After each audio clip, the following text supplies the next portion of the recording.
మన ప్రభువును రక్షకుడైన యేసుక్రీస్తు నామంలో చేరువచ్చిన నాతోటి దైవ సేవకులు, పాస్టర్మ గారులు, పరిశుద్ధులందరికీ అవగాడి సంఘాల పక్షంగా వందనాలు తెలియజేస్తూ ఉన్నాను. ఈరోజు మీతో ఉండటం చాలా సంతోషం. మరి దినాన నన్ను ఆహ్వానించిన దైవజనులు మీ సెక్షనల్ ప్రెసిడెంటర్ గారు జాన్సన్ గారికి ప్రత్యేకమైన వందనాలు తెలియజేస్తూ ఉన్నాను. అలాగే రీజనల్ ప్రెసిడెంటర్ గారు కూడా మీ సెక్షన్లో ఉండటం చాలా సంతోషం, లక్ష్మణ్ పాల్ గారు. ఇక మా ఫ్రెండ్ రెవరెండ్ ఎలియాజర్ గారు, బాలరాజు గారు, జయరాజు గారు ఉండటం చాలా సంతోషం. ఫస్ట్ టైం జయరాజు గారిని ఈ సెక్షన్లో నేను వచ్చినప్పుడు చూడటం. వీళ్ళందరూ సీనియర్స్, వాస్తవంగా పెద్ద సంఘ కాపర్లు. మిగిలినటువంటి బ్రదర్స్ ఉన్నారు, యంగ్ పాస్టర్స్. వీరందరిని బట్టి గోపి, శామ్యుయల్ మీరావాలి ఆపద కాలంలో దేవుడు కృప చూపాడు. వారి తల్లిగారు చనిపోయినప్పుడు వాళ్ళ తండ్రి గారు రావటం చాలా సంతోషం. ప్రైజ్ లాడండి, చాలా సంతోషం. మిగిలినటువంటి పాస్టర్మ గారు మీరందరిని బట్టి దేవుణ్ణి స్తుతిస్తున్నాను. ఈ సమయంలో మన దేవుని వాక్యంలోకి వెళ్దాం. ఎక్కువ సమయం లేదు కనుక అప్పటికి ఆకలిలో అవుతున్నాయి. షుగర్లు ఉన్నవాళ్ళు అప్పుడప్పుడు అరటికాయ తినండి, కావాలంటే ఇంకోటి కావాలని ఇస్తారు. ఎలియాజర్ గారు మీకు బిస్కెట్లు కూడా ప్రొవైడ్ చేశారు. ఈలోపు టీ ఏం రాదు కానీ వాటర్ పక్కన పెట్టారు 2 బాటిళ్ళు. ఇంకోటి ఏంటంటే మీరు చక్కగా అరటికాయ ఒక్క తొలిసి అక్కడ పెట్టడానికి కూడా మీరు టేబుల్స్ వేశారు. ఓకే, దేవుని వాక్యం చదువుతాం.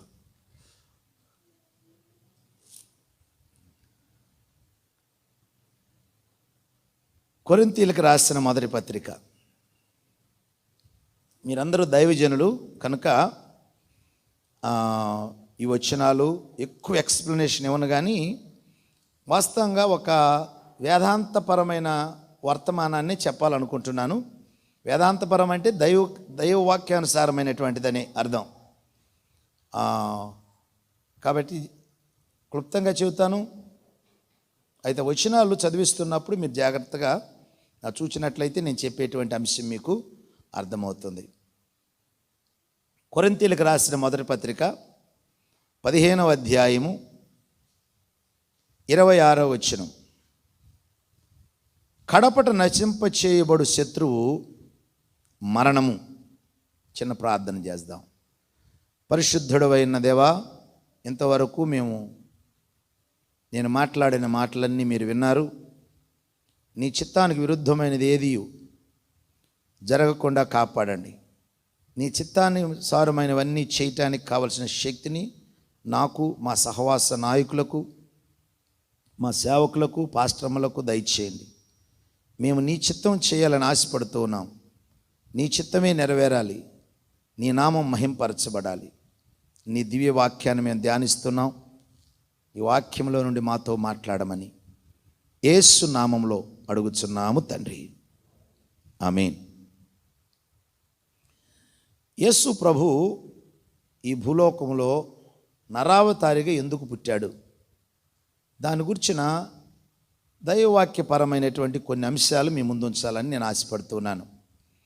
మనం చదివిన లేఖనంలో కడపట శత్రువుని గురించి రాయబడింది. కడపట నశింపచేయబడు శత్రువు మరణము. కడపట అంటే దానికి ముందు ఇంకా కొన్ని ఉన్నాయని అర్థం. ఇప్పుడు జ్యేష్ఠుడు అంటాం కదా, జ్యేష్ఠుడు ఉన్నాడంటే ఇంకొక ఆయన ఉన్నాడని, కనిష్ఠుడు ఉన్నాడంటే మధ్యలో ఇంకొకడు ఉన్నాడని. సో కనీసం 3 ఉన్నప్పుడే జ్యేష్ఠుడు, ప్రథముడు, కనిష్ఠుడు అని మనం చెబుతాం. సో చివరిగా నశింప చేయబడేది మరణమైనప్పుడు అసలు దేవునికి ఉన్న శత్రువులు ఎంతమంది? లేఖనం ప్రకారంగా దేవునికి 3 శత్రువులు ఉన్నారు. మొదటి శత్రువు సాతాను, రెండవ శత్రువు పాపం, మూడవ శత్రువు మరణం. ఈ 3 దేవుని శత్రువులు, దేవుని బిడ్డలకు కూడా శత్రువులే. ఇక వీరికి మించి మనకు ఎవరు శత్రువులు లేరు, ఉండకూడదు కూడా. అయితే ఈ 3ని దేవుడు నాశనం చేసినట్టుగా మనం ప్రకటన గ్రంథంలో చూస్తాం. ముందు అక్కడికి వెళ్దాం. దేవుడు వాటిని ఎలా ముగించాడు అనేది అది చూద్దాం. 21వ అధ్యాయం ప్రకటన గ్రంథం 20వ అధ్యాయం మొదట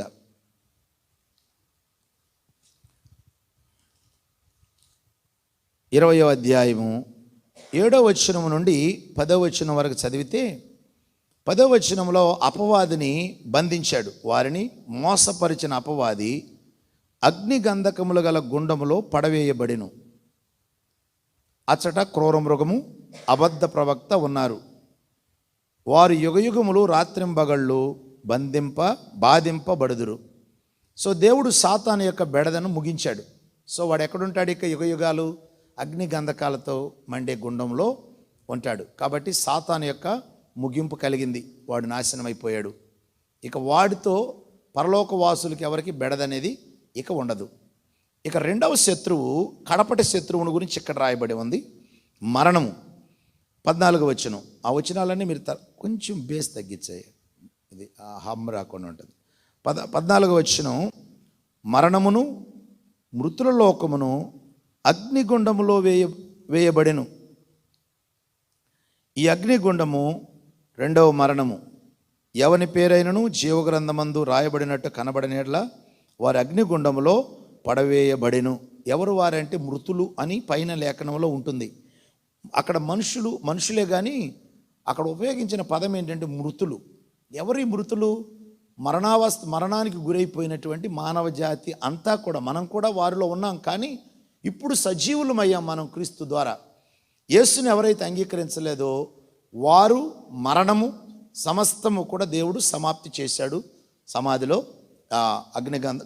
అగ్నిగుండంలో పడేసేసాడు. ఇక అది రెండవ శత్రువు యొక్క బెడద అయిపోయింది.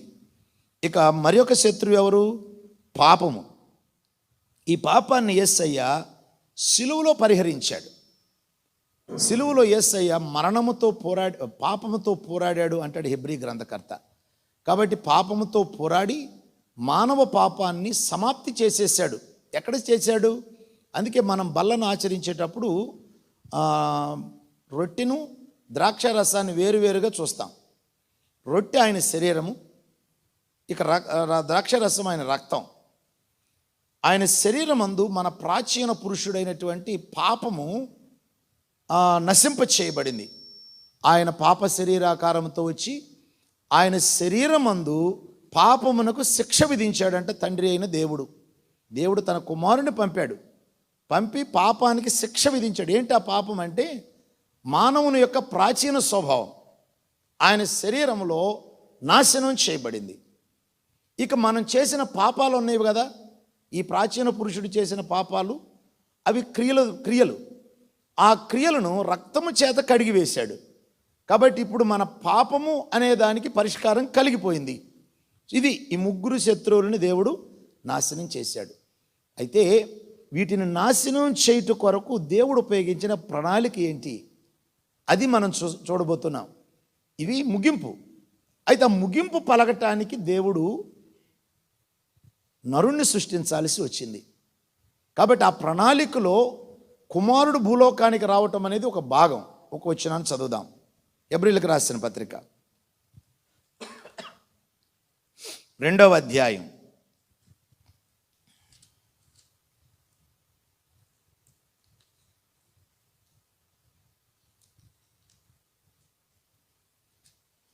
14వ వచనం. కాబట్టి ఆ పిల్లలు రక్తమాంసములు గలవారైనందున ఆ ప్రకారమే మరణము యొక్క బలము గలవానిని, అనగా అపవాదిని మరణము ద్వారా నశింప చేయుటకును, జీవితకాలమంతయు మరణ భయము చేత దాస్యమునకు లోబడిన వారిని విడిపించుటకును ఆయన కూడా రక్తమాంసములలో పాలువాడాయను. ఇది బెత్లెహేములో యేసయ్య యొక్క జననం. సో యేసయ్య యోహానంటాడు కదా, ఆ వాక్యము శరీరధారి అయి ఎక్కడ శరీరాన్ని ధరించుకున్నాడు? తల్లి గర్భంలో ధరించుకుని బెత్లెహేములో పసిబాలుడుగా పుట్టాడు. ఎందుకు పుట్టవలసి వచ్చింది?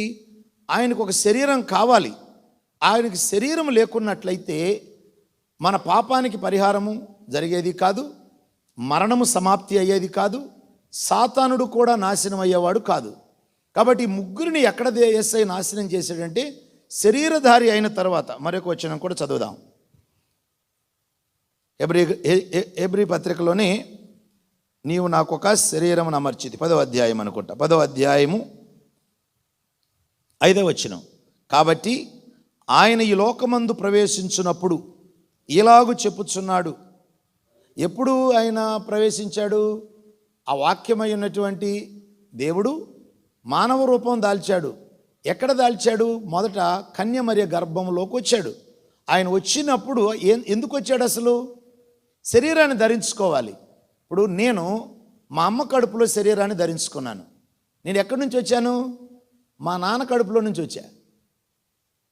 నాకు 3 బిడ్డలు. మొదటి వారు ఎక్కడున్నారు? నాలో ఉన్నారు. నాలో ఉన్నది 3 అంటే కాదు, కోట్ల మంది ఉన్నారు.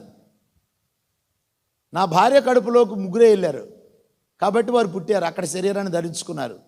శరీరాన్ని ధరించుకొని వాళ్ళు లోపల చాలామంది ఉన్నారు. తల్లి కడుపులో శరీరాన్ని ధరించుకున్నాం మనము. అయితే ఎక్కడి నుంచి వచ్చామంటే పురుషుడిలో నుంచి వచ్చాం. ఇక అలాగపోతే ఆదాములో నుంచి వచ్చాం మనందరం. అందుకనే మనము పాపులం. ఆదాము పాపం చేసినప్పుడు మనం అందరం పాపులం అయ్యాము కనుక అతని పాపం అందరికీ సంప్రాప్తమైంది. ఎందుకంటే మనం పాపం ఆల్రెడీ చేసేసాం. ఎక్కడ? తండ్రి కడుపులో చేశాం.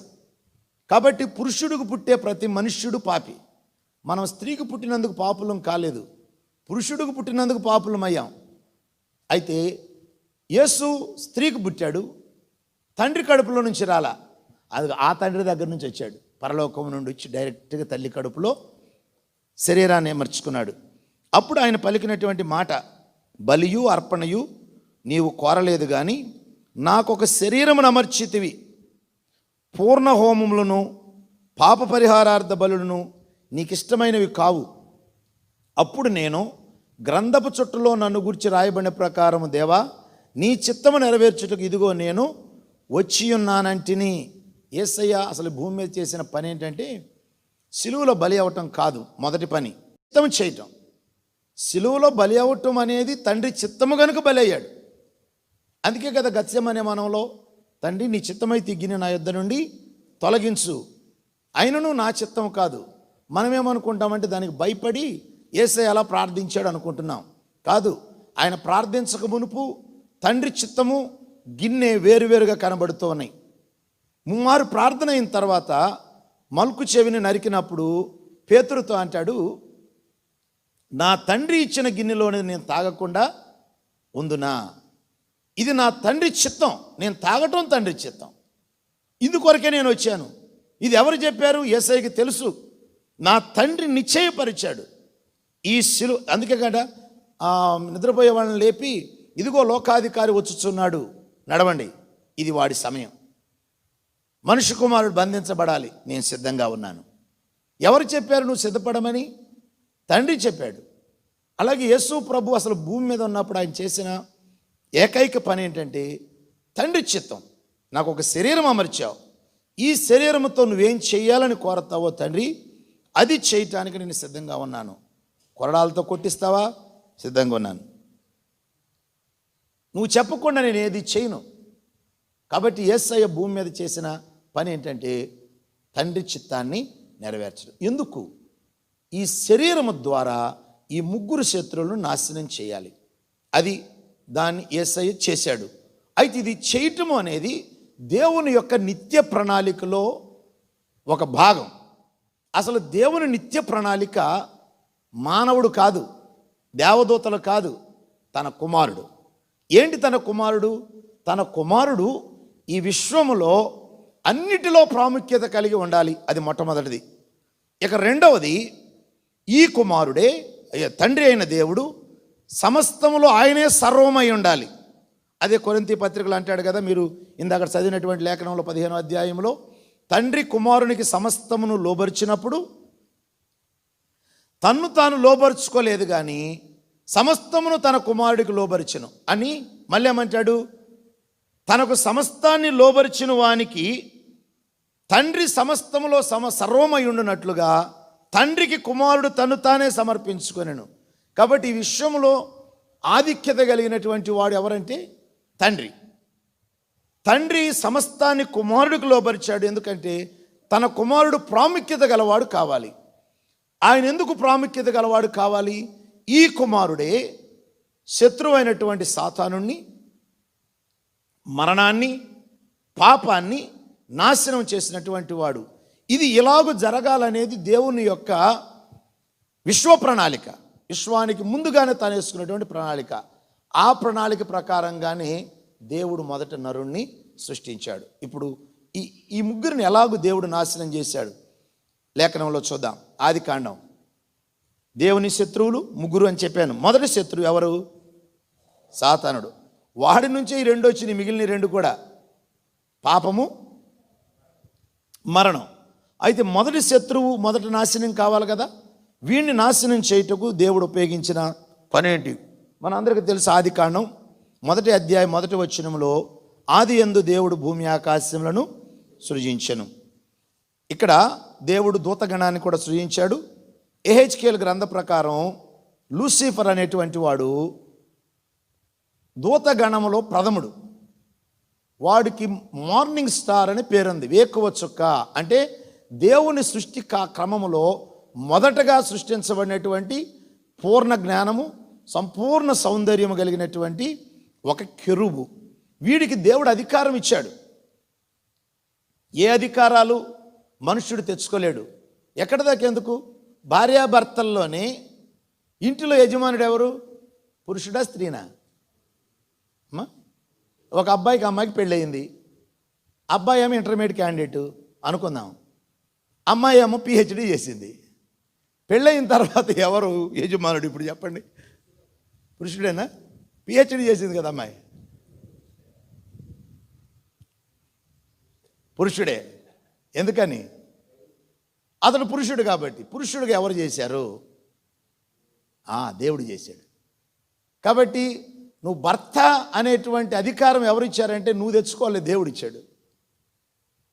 అలాగే స్త్రీగా ఎవరు చేశారు? దేవుడు. సో స్త్రీ స్థానం తీసుకోవటం దేవుడు ఇచ్చినటువంటి అధికారాన్ని అంగీకరించటం. దేవుడు నీకు ఒక ఆధిక్యత ఇచ్చాడు. ఆధిక్యత మనందరికీ తెలుసు. స్త్రీ మహోన్నతమైన వ్యక్తి. ఎందుకంటే ఈ స్త్రీ సంఘానికి సూచన. కాబట్టి నిన్ను పురుషుడుగానే దేవుడు అలాగే చేయాలనుకున్నాడు. ఎందుకంటే నిన్ను భర్తగా చేయాలనుకున్నాడు కాబట్టి. శామ్యూయల్, మీరావళి. ఎందుకు? ఆ ఇద్దరికి పెళ్ళైనప్పుడు ఎవరు ఉండాలి? శిరస్సుగా ఈయన ఉండాలి. కాబట్టి ఆడమ్మాయిలాగా చేయకూడదు, మగ అబ్బాయిగా చేయాలి. దేవుడు చూడండి, తల్లి కడుపులోనే దేవుడు మనల్ని ఆధిక్యత అంటే ఆధిక్యతలు దేవుడు తన హస్తంలో ఉంచుకున్నాడు. అది ఎవ్వరికి ఇవ్వలేదు. మీరు లేఖనాలు చదవండి. ఆయన ఇస్తాడు, ఆయన నిర్ణయిస్తాడు. కనుక లూసిఫర్కు కూడా దేవుడు ఇచ్చాడు ఇవన్నీ. వాడు తప్పు చేశాడు, మనందరికీ తెలుసు. వాడు 2 పాపాలు చేశాడు. ఒకటి, అన్యాయం పెంచుకున్నాడు. అన్యాయం అంటే అర్థం ఏంటంటే న్యాయం కానిది. ఏది న్యాయం కాదు? నిన్ను సృష్టించిన సృష్టికర్త సమానంగా ఉండాలనుకోవటం న్యాయం కాదు. అది అంతరంగములో కలిగిన ఆలోచన. నువ్వు అన్యాయము పెంచుకొని నిన్ను నీవు అపవిత్రపరుచుకున్నావు అంటాడు. అన్యాయం పెంచుకోవటం అనే అన్యాయం ప్రారంభమైంది. దేవుడు చూస్తున్నాడు, దాన్ని పెంచుకుంటున్నాడు, ఇంకా ప్లాన్లు వేసుకుంటున్నాడు లోపల. ఏంటి వీడు అన్యాయం? దేవునితో సమానంగా ఉండాలనుకోవటం. అది తను తాను అపవిత్రపరచుకోవటం. అలాగే స్త్రీ, ఫర్ ఎగ్జాంపుల్, నేను భర్తతో సమానంగా ఉండాలనుకోవటం అన్యాయం. అంటే సమానమే. ఎక్కడ సమానం? నా మాట నా భర్త వినాలి, ఆయన వినకపోతే ఆయన తోలు తీసేస్తాను, ఎలా జుట్టు పట్టుకోవాలి మా అయింది అని ఆలోచన చేయటం అన్యాయం.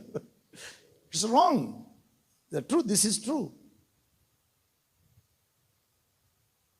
అదే కదా జ్ఞానము గల స్త్రీ వలె సుబుద్ధి కలిగి గుణవతి, ఈ ఎన్ని పదాలు ఉన్నాయి స్త్రీలకి. అలాగూ చేయటం అనేది దేవుడు నీకు ఇచ్చిన స్థానాన్ని ఉల్లంఘించటం. నువ్వు ఎప్పుడైతే దాన్ని ఉల్లంఘిస్తావో దేవుని భద్రత పోతుంది స్త్రీ జీవితంలో. సో వీడేం చేశాడు? అన్యాయం పెంచుకున్నాడు, అపవిత్రపరుచుకున్నాడు లోపల. అలా ఊరుకోలా. యెషయా గ్రంథంలో ఏముందంటే వాడు ఎదురు తిరిగి మహోన్నతునితో సమానంగా నా సింహాసనమును అంటే వాడు కుర్చీ పట్టుకుని బయలుదేరాడు. ఎక్కడికి? దేవునితో సమానంగా వేసుకోవాలని. అది రెబెలియస్నెస్. ఇక్కడ 2 పాపాలు. ఒకటి దేవుని పరిశుద్ధతను ఉల్లంఘించడం ఎహెచ్కేల్ గ్రంథంలో ఉన్నది. యెషయా గ్రంథంలో ఉన్నదేమో తిరుగుబాటు. ఎప్పుడైతే అది జరిగిందో దేవుడు పడత్రోసాడు. పడత్రోయగానే భూమి నిరాకారంగా మారిపోయింది. ఇప్పుడు ఇక్కడ ఎవరికి అధికారం ఉంది? భూమి మీద ఎవరున్నారు? ఇప్పుడు దేవుని శత్రువు ఉన్నాడు. ఇది అసలు ఉన్నటువంటిది. ఈ సృష్టి పునర్నిర్మించక మునుపు ఈ భూమి చీకటిగా అయిపోయింది. ఆకాశాల్లో దేవుని చిత్తం నెరవేరుతుంది. దేవుని చిత్తం నెరవేరని స్థానం ఎక్కడన్నా ఉందంటే విషయంలో అది ఒక్క భూమే. ఉదాహరణకి యేసయ్య అంటాడు, ప్రార్థన చేయమనేటప్పుడు యేసు నామంలో అనే పదం ఉండదు ప్రభు ప్రార్థనలో. మీరు గమనించారా? నా నామంలో తండ్రిని ఏది అడుగుదురని లోక మిగిలిన సువార్తల్లో ఉంటుంది. కానీ ఇది రాజ్య సంబంధమైన ప్రార్థన. ఇట్ ఇస్ నాట్ ద జీవితానికి సంబంధించిన ప్రార్థన కాదు. ఇక్కడ దేవుని కార్యాలకు సంబంధించినటువంటి ప్రార్థన. పరలోకమందున్న మా తండ్రి, నీ నామం పరిశుద్ధపరచబడునుగాక, నీ రాజ్యం వచ్చునుగాక, నీ చిత్తం పరలోకమందు నెరవేర్చున్నట్లు భూమి మీద నెరవేరునుగాక. ఈ 3 మాటలకి హీబ్రూ భాషలో పరలోకమందు నెరవేరుచున్నట్టు అనే మాట 3టికి ఉపయోగించబడుతుంది. అంటే పరలోకమందున్న మా తండ్రి, పరలోకమందు నీ నామం మహింపరచబడుచున్నట్టు భూమి మీద మహింపరచబడునుగాక, పరలోకంలో నీ రాజ్యం ఉన్నట్టుగా భూమి మీద ఉండునుగాక, పరలోకంలో నీ చిత్తం నెరవేరుచున్నట్లు భూమి మీద నెరవేరునుగాక. ఎందుకు? పరలోకంలో దేవుని యొక్క మహిమకు ఆటంకాలు లేవు. కీర్తనాకారుడు అంటాడు 8వ కీర్తనలో, యెహోవా మా ప్రభువా, ఆకాశములలో నీ మహిమను కనపరుచువాడా, భూమి అందంతటా నీ నామము ఎంత ప్రభావము గలది. వాస్తవం ఇక్కడ భక్తుడు ఏం చెబుతున్నాడంటే, ఆకాశాల్లో దేవునికి మహిమ ఉంది. అక్కడ ఏ మహిమకు ఏ ఆటంకము లేదు. దేవునికి మహిమ రాంది ఎక్కడ? భూమి మీద. ఎవరున్నారు? దేవుడు అధికారాన్ని ఇస్తే దాన్ని దుర్వినియోగపరుచుకుని తన అధికారాన్ని దేవునికి వ్యతిరేకంగా తిప్పినటువంటి దేవుని శత్రువు ఉన్నాడు. కనుక దేవుడు అనుకున్నాడు, వీడి అధికారాన్ని నేను టర్మినేట్ చేయాలి. ఎలా చేయాలి? ఎందుకు చేయాలి? తన కుమారుడు ఈ విశ్వములో ప్రాముఖ్యత గలవాడు కావాలి. అది ఎఫ్ఎస్సి పత్రికలో ఉంటుంది. అది ఎఫ్ఎస్సి పత్రిక అసలు పెద్ద స్టోరీ. అది థియోలోజియన్స్కి తెలుసు, మన శేఖర్ గారు. ఎందుకంటే ఎఫ్ఎస్సి పత్రిక చాలా లోతైనటువంటి దైవ ప్రణాళిక, దైవ సంకల్పాన్ని తెలియచేసేటువంటి పత్రిక. అక్కడ ఉంటుంది దాని గురించి. యేసయ్యకు తన కుమారుడు అన్నిటిలో ప్రాముఖ్యత కలిగి ఉండాలని అని అంటాడు. అయితే అది ఎప్పుడు అనుకున్నాడు? మనిషి పాపం చేసినప్పుడు కాదు, అసలు ఈ విశ్వానికి పునాదులు వేయబడక మునిపే. కాబట్టి సాతానుడు ఇక్కడ తప్పు చేశాడు. తండ్రి అయినటువంటి దేవుడు తన కుమారుడు ప్రాముఖ్యత పొందుకోవాలి అని అంటే, ఇప్పుడు సాతానుని నాశనం చేయాలి. వాడిని నాశనం చేయాలి అంటే, వాడి అధికారాన్ని తొలగించాలంటే ఈ భూమి మీద ఒక అధికారి కావాలి. అందుకని దేవుడు అనుకున్నాడు. 26వ వచనం, ఇప్పుడు చూడండి 26వ వచనం. దేవుడు మన స్వరూపమందు మన పోలిక చొప్పున నరులను చేయుదుము. ఎందుకు? వారు సముద్రపు చేపలను, ఆకాశ పక్షులను, పశువులను, సమస్త భూమిని, భూమి మీద ప్రాకు ప్రతి జంతువుని ఏలుదురుగా కని పలికెను. దేవునికి ఒక అధికారి కావాల్సి వచ్చాడు. అధికారి ఎక్కడ అధికారం చెలాయించాలి? 3 స్థలాలు. ఒకటి భూమి, రెండవది ఆకాశం, మూడవది సముద్రం. కారణం ఏంటంటే సముద్రంలో దయ్యాలున్నాయి, ఆకాశంలో సాతానుడు ఉన్నాడు, భూమి మీద వాళ్ళు కార్యకలాపాలు జరిపిస్తూ ఉన్నారు. ఈ 3 మీద అధికారం ఇచ్చాడు. 28వ వచనంలో కూడా మనకు అదే మాట ఉంటుంది కదా. 28 కూడా చూడండి ఒకసారి. మీరు భూమిని నిండించి లోబరుచుకుని సముద్రపు చేపలను, ఆకాశ పక్షులను, భూమి మీద ప్రాకు ప్రతి జీవిని ఏలుడని దేవుడు వారితో చెప్పాను. ఏ ఉద్దేశంతో నరుణ్ణి చేశాడో ఆ ఉద్దేశాన్ని చేసిన తర్వాత చెప్పాడు, ఇది నా సంకల్పం మీ పట్ల, నువ్వు ఏలికగా ఉండాలి. అది చెప్పక ముందు ఏమన్నాడు?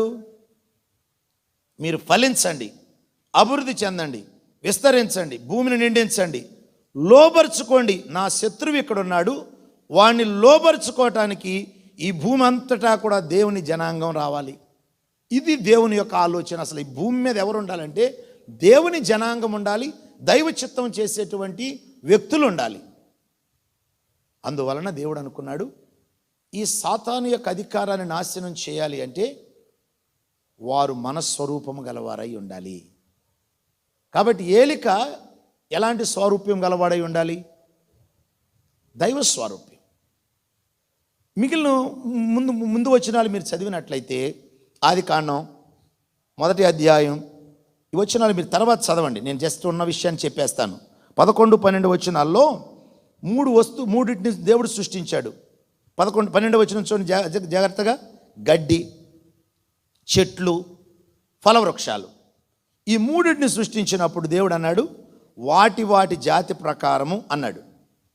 ఇక 20వ వచనం 22వ వచనం వరకు వస్తే ఇక్కడ మత్స్యములు, పక్షులు వాటి వాటి జాతి ప్రకారము కలగాలి అన్నాడు.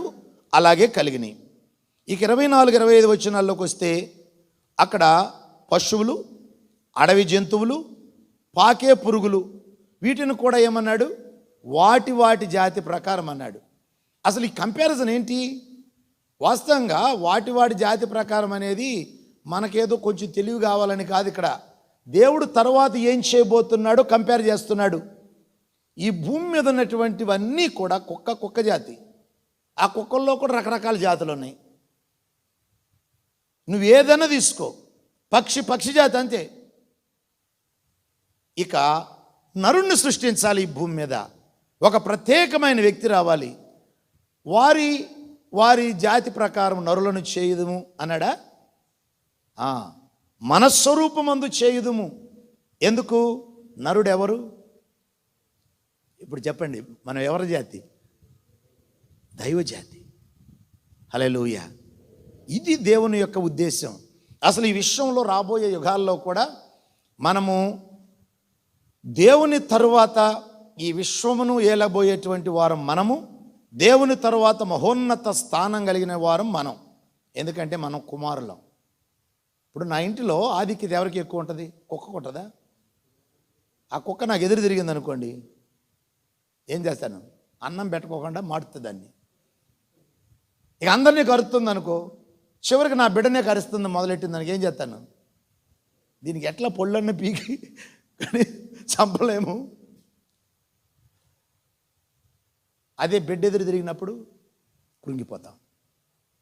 కొడుకు ఎదురు తిరిగినప్పుడు కృంగిపోమా? మా నాన్నకి కుక్క అంటేనే ఎక్కువ నాకంటే అనుకుంటాడు కొడుకు కొన్నిసార్లు. లేదురా, నువ్వంటేనే ఎక్కువ. మరి కుక్కని డిసిప్లైన్ చేయవు, నన్ను డిసిప్లైన్ చేస్తావు.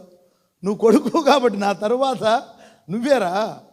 అట్లాగే ఈ విశ్వంలో దేవుని తర్వాత ఎవరు? మనమే.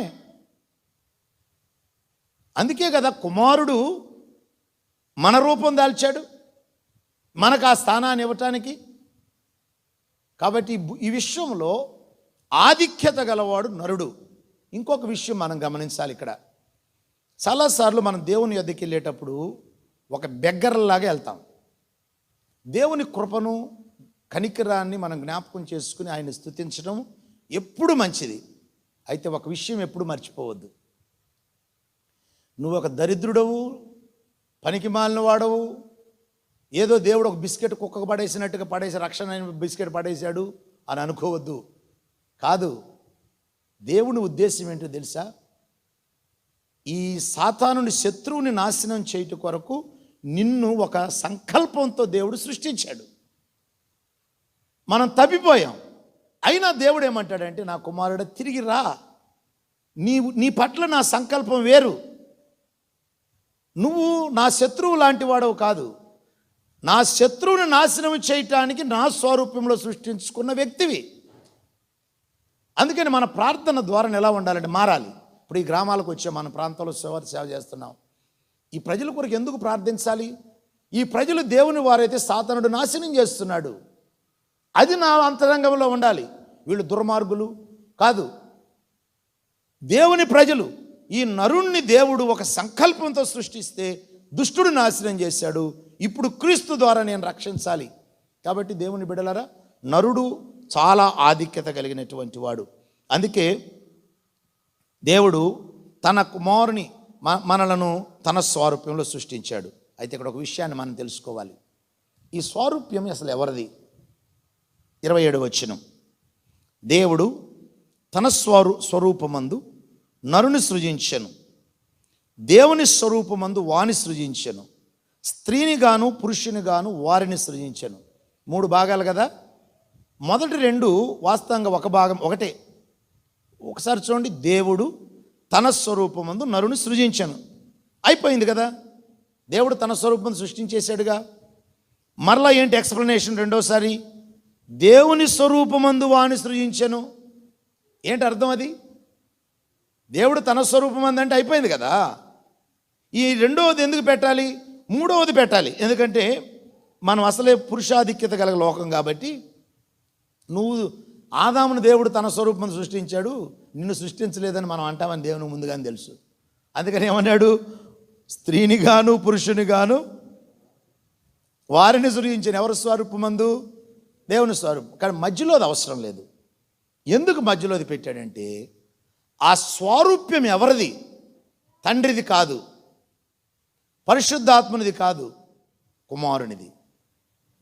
అది కుమారునిది అనటానికి రుజువు ఏంటంటే, అసలు దైవ స్వారూప్యము గలవాడు క్రీస్తు అంటే అలాంటి వాడే అనేటువంటి భావన ఒకటి ఇస్తున్నప్పటికీ, ఇక్కడ స్వారూప్యము మెయిన్గా రోమాపత్రికలు ఏమంటుందంటే, ఆదాము రాబోవు వాని గుర్తు. చూడండి, వచనం చదువుదాం.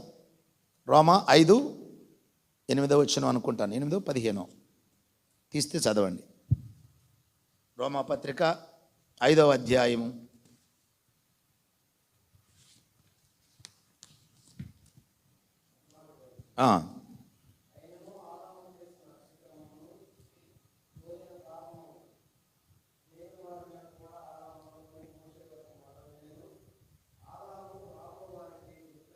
4.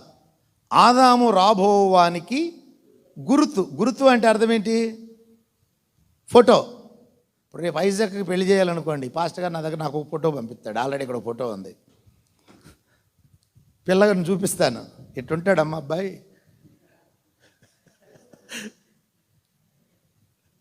నచ్చాడా? మరి చేసుకో పెళ్ళండి అన్నాకో. పాస్టర్ గారు పిల్లోడు బాగున్నాడు, ఈయన చేసుకునేదట. అసలు ఉన్నాడు ఏడి? అసలు ఆయన వికారాబాద్లో ఉన్నాడు. మరి ఇదేంటి? ఇట్స్ ఎ పిక్చర్, గుర్తు. మరి ఇది గుర్తు అయితే మరి నిజస్వరూపం ఎక్కడుంది? అలాగైతే దేవుడు ఆదామును సృష్టించినప్పుడు ఆదాము గుర్తు అయితే నిజమైన మనుష్యుడేడి? ఇప్పుడు మనుషుడు అనేది ఒక పదం, మట్టి నుంచి వచ్చాడనేది. అసలైన వ్యక్తి ఏడి? అసలైన వ్యక్తి రాబోతున్నాడు. అయితే అసలైనటువంటి వ్యక్తి వచ్చే ముందు దేవుడు ఒక జనాంగాన్ని తన కొరకు సంపాదించుకోవాలనుకున్నాడు. ఆ జనాంగము భూమి మీద దేవుణ్ణి మహింపరచాలి. అందుకే ఆదాము క్రీస్తు యొక్క స్వారూప్యంలో సృష్టించబడ్డాడు. యేసు ఆదాము పోలికలో భూమి మీదకి వచ్చాడు. ఈ రెండు వేరు వేరు. పోలిక అనేటువంటిది ఆదాము పోలికలోకి కుమారదేవుడు వచ్చాడు. కానీ కుమారుని యొక్క స్వారూప్యంలోనే నరుడు సృష్టించబడ్డాడు. ఫిలిప్పీ పత్రికలో ఒక మాట ఉంది, ఆయన దాసుని స్వరూపము ధరించుకొని అని అంటాడు. దాసుని స్వరూపం అంటే ఆయన నల్లగా ఉంటాడా? దాసుడు అనేవాడు ఏంటి? స్వరూపం ధరించుకోవటం అంటే అంతరంగికమైనది. ఆయన అంతరంగిక స్వభావం ఏంటంటే తన తండ్రికి ఒక దాసుడుగా. అందుకే మనకి యెహోవా సేవకుడు అనే పదాలు ఉపయోగించబడితే పాత నిబంధన గ్రంథంలో ఆయన తండ్రి చిత్తాన్ని నెరవేర్చుటకు ఒక దాసుడు కంటే హీనంగా ఆయన చిత్రహింసలు చేయబడ్డాడు. చివరికి ఆయన అంతరంగంలో ఉన్న ఒకే ఆలోచన, నా తండ్రి చిత్తం నెరవేరాలి, నా తండ్రి చెప్పింది నేను చేసి తీరాలి. ఒక దాసుని అది స్వరూపం అనేది అంతరంగికమైంది. కానీ అసలు ఈయన ఎవరు? దేవుడు.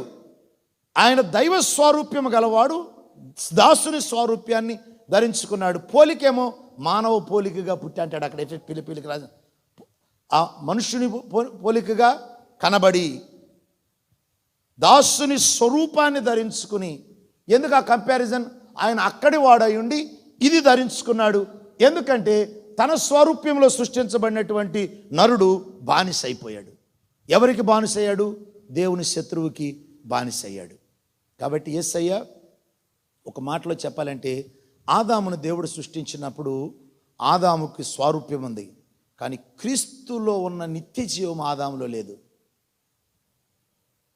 చాలాసార్లు ద థియోలోజియన్స్ ఒక మాట చెబుతూ ఉంటారు. అదేంటంటే, యేసుని నమ్మినప్పుడు మనము పాత ఆదాము ఏదైనా తోటలో ఉన్నప్పుడు ఎలాంటి స్థితిలో ఉన్నాడో అలాంటి పరిస్థితుల్లోకి వెళ్తున్నామని కాదు. మొదటి ఆదాముకి అసలు నిత్య జీవం ఏది? మొదటి ఆదాములో ఊపిరి ఉంది. ఆ ఊపిరి మనిషికి ప్రాణమైంది, ఆత్మ అయింది. నరుడు జీవించు ఆత్మ అయ్యునని స్పష్టంగా ఆది కాండంలో ఉంది. దేన్ని బట్టి? దేవుని యొక్క ఊపిరి. అంతే. ఆయన ఊపిరి మనకు ఆత్మ అయింది. ఆయన ఊపిరే చాలు ఇంత బలమైనటువంటి మనుషుడు తయారవటానికి. ఆ ఊపిరి మనం ఒక పిచ్చుకు కూడా ప్రాణం పోయలేం. మన ఊపిరి ఊతాం కొంచెంసేపు, దాని గుండె ఇంకోసారి కొట్టుకునేటట్టు చేయటానికి, అంతే. మన ఊపిరి మనం బ్రతకటానికే సరిపోతుంది, మన ఆత్మ. అందుకే యేసయ్యను గురించి చెబుతూ, ఆయనలో జీవముండెను, ఆ జీవము లోకమునకు వెలుగై ఉండెను, ఆయన కుమారుని యందు ఉన్నది ఆ జీవం అంటాడు యోహాను మొదటి పత్రిక 5వ అధ్యాయంలో. ఆ నిత్య జీవం ఆయన కుమారుని యందు ఉంది. మొదటి ఆదాములో లేదు, ఏ మనుషుల్లో లేదు, అబ్రహాములో లేదు. అబ్రహాం విధేయత చూపించాడు, దేవునికి స్నేహితుడయ్యాడు, దేవుని యొక్క కృప ఆయన మీద ఉన్నది. అయితే అసలైన మనుష్యుడు, అసలైన వ్యక్తి వచ్చేంత వరకు మానవునికి నిత్య జీవం అనుగ్రహించబడలేదు. ఆ వ్యక్తి మానవుడుగా భూ సంచారం చేశాడు ఇక్కడికి వచ్చి. ఆయనే మన ప్రభు అయిన యేసుక్రీస్తు. కాబట్టి ఈ సాతానుడు ఇక ఆదామును మోసం చేశాడు, హవ్వను మోసం చేశాడు, ఆదాము బుద్ధిపూర్వకంగా పాపం చేశాడు. ఇక అక్కడ నుంచి లోకమంతా గందరగోళం, నరహత్య, కయ్యను హేబెలను చంపటం, దేశదిమ్మ రావటం, తర్వాత మనుషులందరూ ఇష్టానుసారంగా బ్రతకటం, దేవునికి తిరుగుబాటు చేయటం 11వ అధ్యాయంలో. అక్కడ తరువాత దేవుడు అబ్రహామును ఏర్పరచుకోవటం, అబ్రహామును ఏర్పరచుకున్నప్పటికి కూడా శత్రువు ఉన్నాడు కనుక శత్రువు మరలా నాశనం చేయటం, దేవుడు తన సంకల్పం ప్రకారంగా తన ప్రజలను తనతో నడిపించుకోవటం, ఇవన్నీ జరుగుతూ ఉన్నాయి. కానీ దేవుడు అనుకున్నది ఇంకా నెరవేరలేదు. నరునికి దేవుడు తన నిత్య జీవాన్ని ఇవ్వాలి. ఆ జీవాధిపతి ఇదిగో బెత్లెహేములో పుట్టాడు. హల్లెలూయా.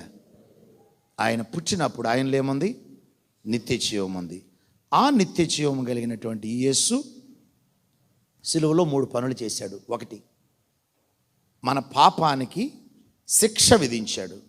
ఎప్పుడైతే మానవ పాపం పరిహరించబడిందో సాతాను యొక్క బలము తగ్గిపోయింది. అసలు సాతానుడికి బలం ఎక్కడొచ్చింది? ఆదాము ఎప్పుడైతే పాపం చేశాడో సాతాను చేతికి ఆదాము చిక్కాడు, దేవుని చేతికి సాతానుడు చిక్కాడు. మనము సాతానుడు మనల్ని మోసం చేశాడు అనుకుంటున్నాం. దేవుడు దాన్ని ఒక మాటలో చెప్పాలంటే ఆదాముకి గురిపెట్టి కొట్టాల్సినటువంటి తుపాకిని ఇటు పెట్టుకున్నాడు వీడు. ఎవరు? ఒక్క దెబ్బకు పేలిపోయింది. ఎలాగూ? ఒకసారి నేను ఒక లాయర్తో ప్రయాణం చేస్తూ ఉన్నాను. నా పక్కన లాయర్ గారు కూర్చున్నాడు. అందరం లేచాము 6 గంటలకి. ఇంకా మాట్లాడుతూ ఉండగా లాయర్ని మాట్లాడుతూ అన్నాను, సార్ ఇంతమంది చాలామంది జైలుకి వెళ్తున్నారు కదా, ఈ నరహత్య చేసినటువంటి వాడికి శిక్ష పడిద్ది, చేయించినోడి సంగతి ఏంటి అన్నా నేను. ఆయన అన్నాడు, చంపినోడు ఎంతో చంపించిన వాడికి కూడా అదే శిక్ష. మరి వాడికి శిక్ష వేస్తారు, మరి వీళ్ళకి ఎందుకు వేయరని అంటే ఆయన అన్నాడు, ఈ రాజకీయ నాయకుడు వాళ్ళు దొరికితే కదా సార్, చేయించినోడు ఎక్కడ దొరుకుతాడు? పాపం చేసినోడు, ఈ బేదోడు పాపం బలైపోతాడు. కానీ చట్ట ప్రకారంగా ఇద్దరికి ఒకే శిక్ష పడాలి. ఆయన ఉరిదీస్తే చంపినోడిని చంపించినోడిని కూడా ఖచ్చితంగా కరెక్ట్గా 100% అదే శిక్ష విధించాలి. కానీ వీడు దొరకడు.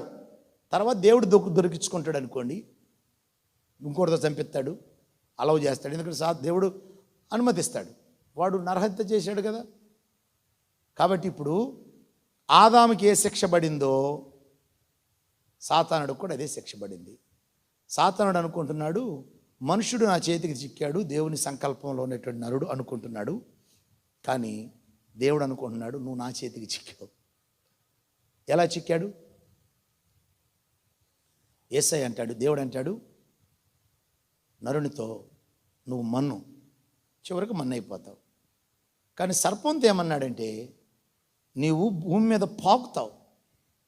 మీరు చూడండి, ఎంత చిన్న కీటకాన్నన్నా తీసుకోండి, ఖచ్చితంగా దాని కాళ్ళు ఉంటాయి. సైంటిఫికల్గా అసలు కాళ్ళు లేని జంతువు ఏదన్నా ఉందేమో నాకు తెలియదు. ఏదైనా కీటకం అన్నట్టు మీరు ఎప్పుడైనా చూసారా?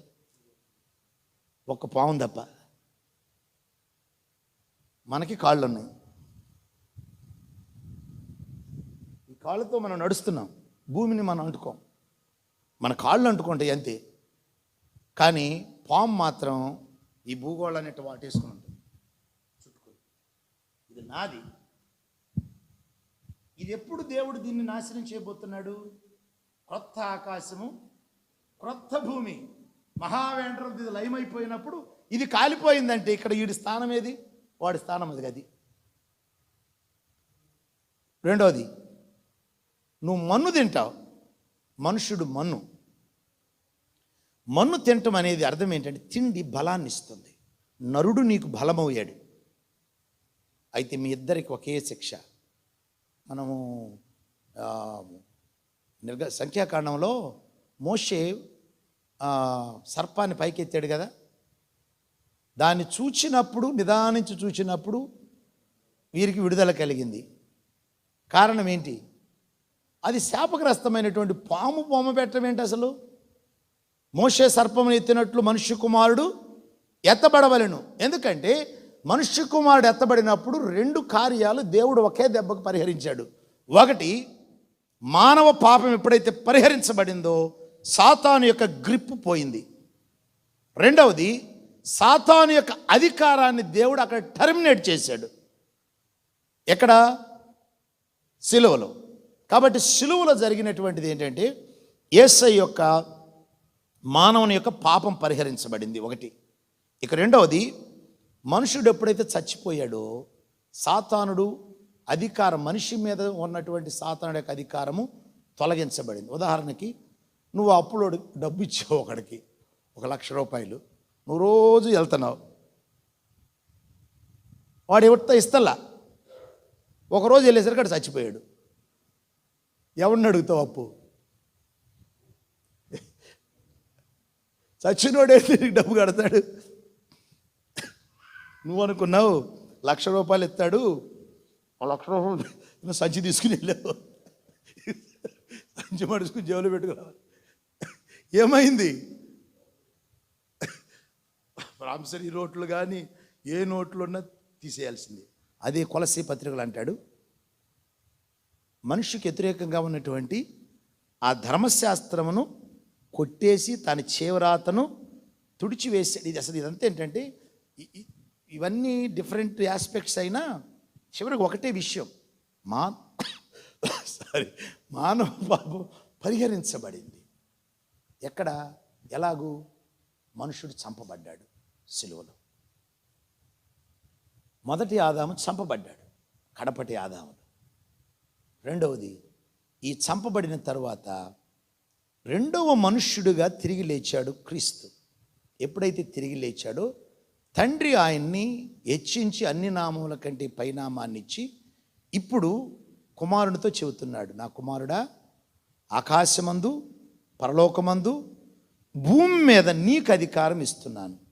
ఆదాము దేన్ని పోగొట్టుకున్నాడో అధికారం నీది. ఇది దైవ సంకల్పం. అసలు ఇప్పుడు ఆయన యందు విశ్వాసం ఉంచే మనకి ఈ భూమి మీద అధికారం అనుగ్రహించబడింది. హల్లెలూయా. అందుకంటాడు, మీరు సమస్త జనులను నా శిష్యులుగా చేయుడి. సో 2, ఒకటి, ఏం జరిగింది? సాతాను యొక్క అధికారం యేసయ్య లాక్కున్నాడు. మన అధికారం అది. యేసయ్య లాక్కోగానే మనుషులందరికీ అవలాది, క్రైస్తవ సంఘానికి మాత్రమే అధికారం. అందుకని నువ్వు చూడు, నువ్వు ఎన్ని కష్టాలన్నా పడి భూమి మీద ఇక్కడ నువ్వు సంఘస్థాపన చేసేది నువ్వే, చివరికి ఆత్మలు సంపాదించేది నువ్వే. ఎన్ని ఉద్యమాలన్నా లోకస్తుడు దాన్ని, ఏ ఉద్యమము ఈ ఉద్యమము ఎదుట నిలువనేరదు. శత్రువు నీ మీద గెలవలేడు. ఎందుకంటే ఆల్రెడీ అధికారము నరుడికి దేవుడు ఇచ్చేశాడు, కుమారుని ద్వారా మనం దేవుని కుమారులమయ్యాం. ఇక రెండవది, పాపం ఆల్రెడీ పరిహరించబడింది సిలువలో. మూడవది, చివరిది ఏంటి? మరణం. ఏంటి ఆ మరణం? మన అందరం మనుషులం కనుక చచ్చిపోతాం. ఒక రోజున పునరుత్థానులు అవుతాం. మనం పునరుత్థానులు అవుతాము. అప్పుడు ఏం జరుగుతుంది? ఒక్క వచనం చదివి ముగిస్తాను. కొరింథీయులకు రాసిన మొదటి పత్రిక 15వ అధ్యాయం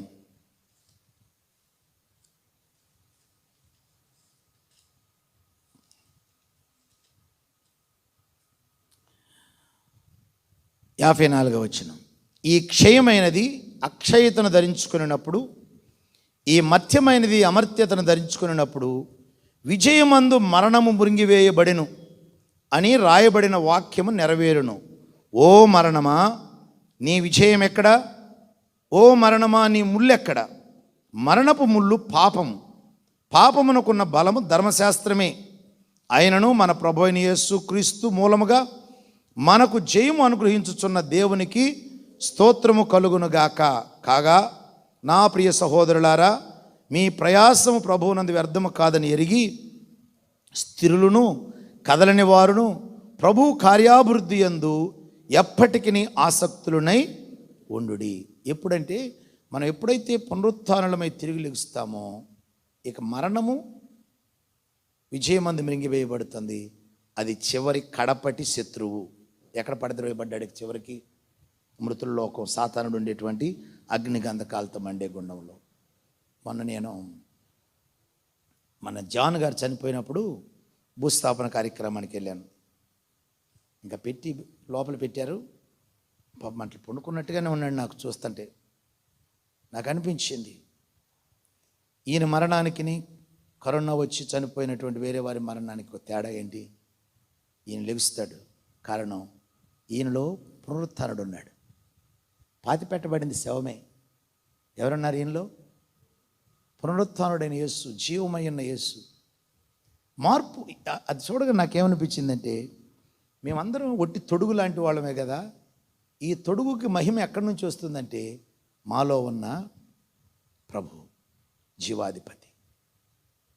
ఆ జీవాధిపతిని మనకి ఇవ్వటం కొరకే ఆయన స్వరూపంలో దేవుడు సృష్టించుకున్నాడు. వాస్తవంగా ఆదాము సంతానం అంతా ముంగుర్తే. అసలైన వాడు రాబోతున్నాడు. ఆయన ఎవరు? మన ప్రభు అయిన యేసుక్రీస్తు.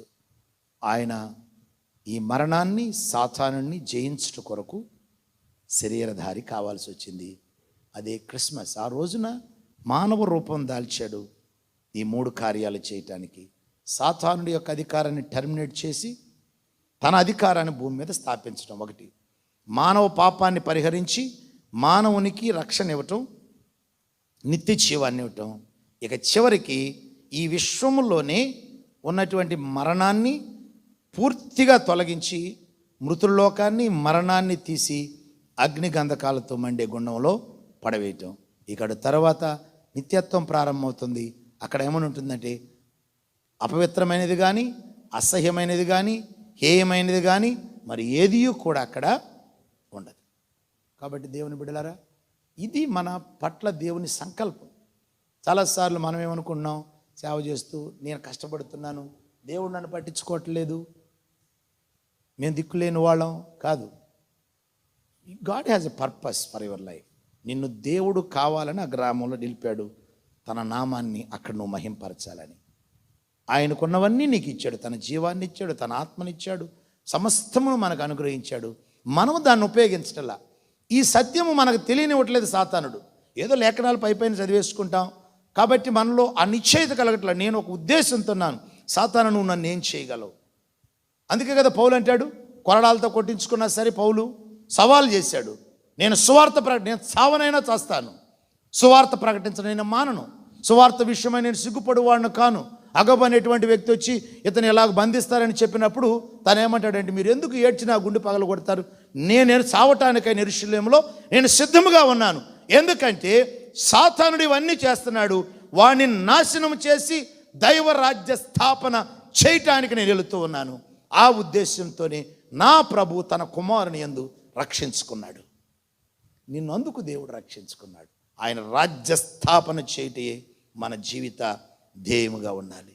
అట్టి కృప కృప కలిగిన దేవుడు మనకు దయచేయను.